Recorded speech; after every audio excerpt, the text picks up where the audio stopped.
Roman-Germanic Wars, Fierce Clashes. Chapter 1. The Dawn of a New Conflict. The Roman Empire, at its zenith, stood as the dominant force in the ancient world, having conquered vast territories across Europe, North Africa, and the Middle East. Roman legions, known for their discipline and military prowess, had long secured the empire's borders and brought order to the vast lands under Roman rule. Yet, in the north, beyond the Rhine River, lay a land untamed and fiercely independent, Germania. The Germanic tribes, a loose collection of warrior peoples living in the dense forests and rugged landscapes of what is now modern-day Germany and Scandinavia, had never been subdued by Roman authority. Though initially seen as simple barbarians by the Romans, the Germans were a proud, decentralized society that had resisted foreign domination for centuries. These tribes, though often divided, were united in their resistance to Rome's imperialism. For the Romans, the conquest of Germania represented the final frontier. The Roman Empire was determined to expand its borders and secure its northern frontier. However, what followed would be a series of bloody, brutal, and costly battles, where Roman legions would meet an enemy unlike any they had faced before. The Roman-Germanic Wars were not just military clashes but fierce struggles for survival and identity, a battle of civilizations, cultures, and wills. Chapter 2. The Roman Strategy, the March into Germania. Rome's early interactions with the Germanic tribes were cautious but determined. Under Julius Caesar, the Roman Republic had briefly crossed the Rhine during his campaigns in Gaul, in 55 BCE and 53 BCE. Caesar's expeditions were not full-scale invasions but tactical operations to secure Rome's borders and prevent Germanic tribes from entering Gaul. The Romans were not yet ready for full-scale war with the Germanic peoples, but Caesar's military success in Gaul set the stage for future Roman ambitions in the region. By the reign of Augustus, the Roman Empire began to push deeper into Germania. The Roman legions, under the leadership of generals like Drusus and Tiberius, were sent to establish Roman influence in the region.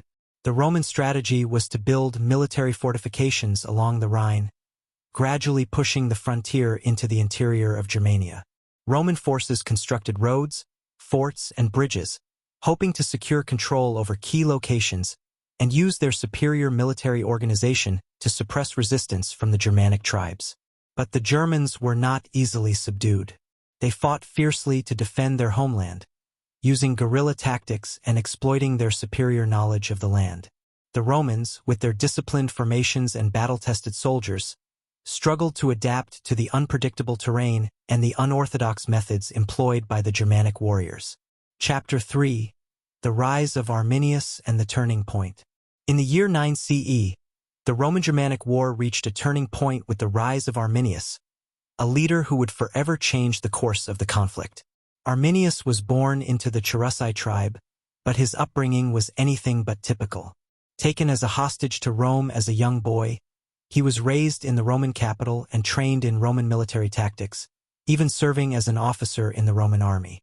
His experience in Rome allowed him to gain a deep understanding of Roman military strategies, which would later play a key role in the Germanic resistance.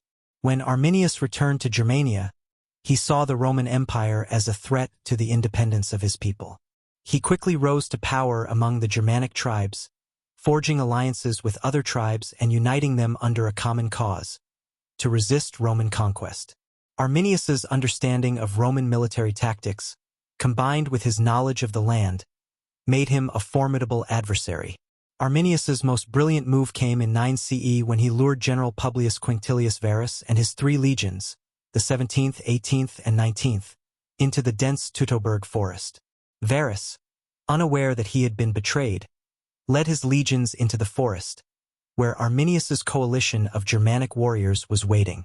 The dense trees, marshes, and uneven terrain of the forest made it impossible for the Romans to form their usual battle lines. The Germanic tribes, skilled in guerrilla warfare, struck with lightning speed, surrounding the Romans and attacking from all sides. Over the course of several days, the Romans were decimated, and the legions were annihilated. The Battle of Teutoburg Forest was one of the most devastating defeats in Roman history. Over 20,000 Roman soldiers were killed, and the 3 legions were lost. General Varus, realizing the magnitude of the disaster, took his own life. The loss of the legions sent shockwaves through Rome, and the empire's expansionist ambitions in Germania were shattered. For the Germans, the victory at Teutoburg Forest was a defining moment. Arminius became a hero, celebrated as the leader who had defeated the seemingly invincible Roman legions. Chapter 4. The Roman Response, Germanicus and the Pursuit of Vengeance. The shock of Teutoburg Forest was not the end of Roman efforts to conquer Germania, but it marked a shift in Roman tactics.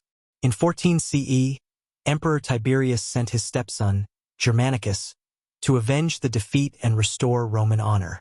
Germanicus, a talented and charismatic general, led a series of punitive expeditions against the Germanic tribes between 14 CE and 16 CE. His aim was clear: recover the lost Roman standards and punish the Germanic tribes for their defiance. Germanicus's strategy was to strike quickly and decisively at the Germanic tribes.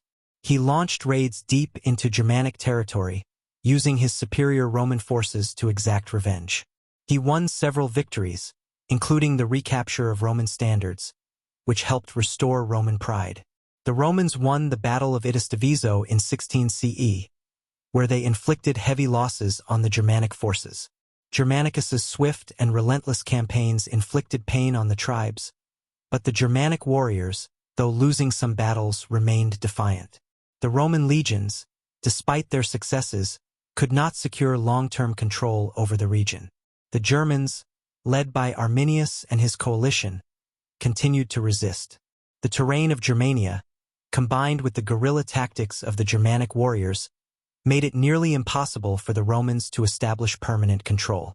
In 17 CE, Germanicus was recalled to Rome, and the campaigns were halted.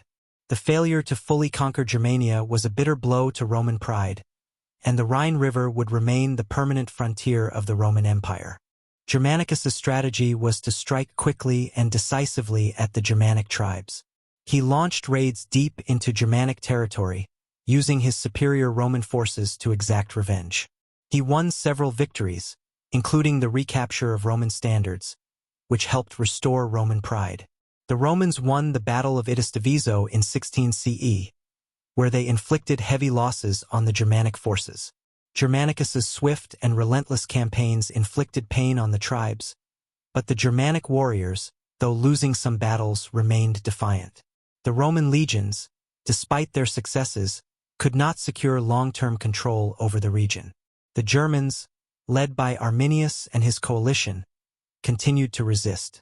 The terrain of Germania, combined with the guerrilla tactics of the Germanic warriors, made it nearly impossible for the Romans to establish permanent control. In 17 CE, Germanicus was recalled to Rome, and the campaigns were halted. The failure to fully conquer Germania was a bitter blow to Roman pride, and the Rhine River would remain the permanent frontier of the Roman Empire. Chapter 5.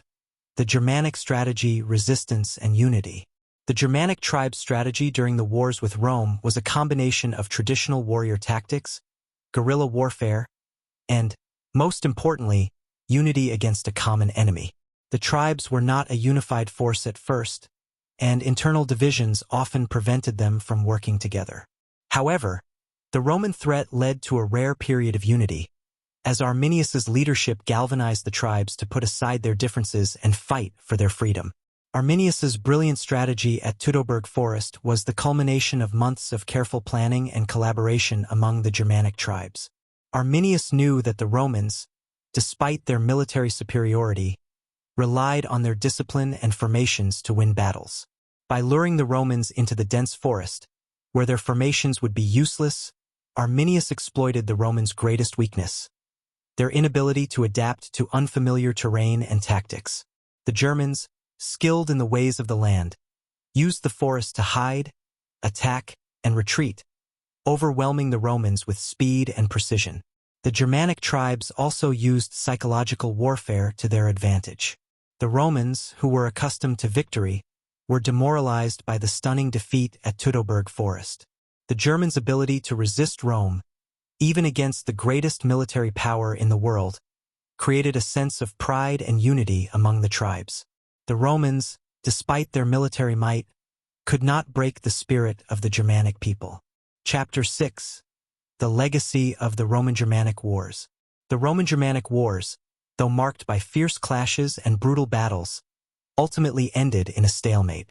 Rome, despite its military superiority, could not conquer Germania. The Germanic tribes, united by their resistance to foreign rule, proved that even the might of Rome could be challenged.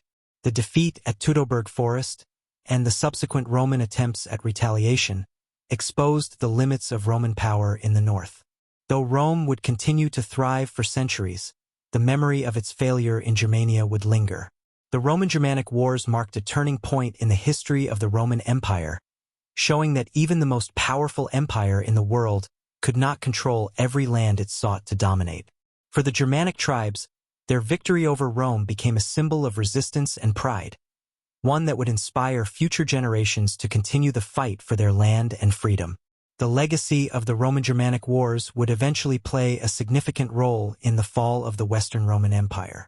The same Germanic tribes that had resisted Rome would later contribute to its collapse, sacking the city of Rome itself in the 5th century CE. The fierce clashes between the two cultures, though ending in Roman failure, would shape the course of European history for centuries to come.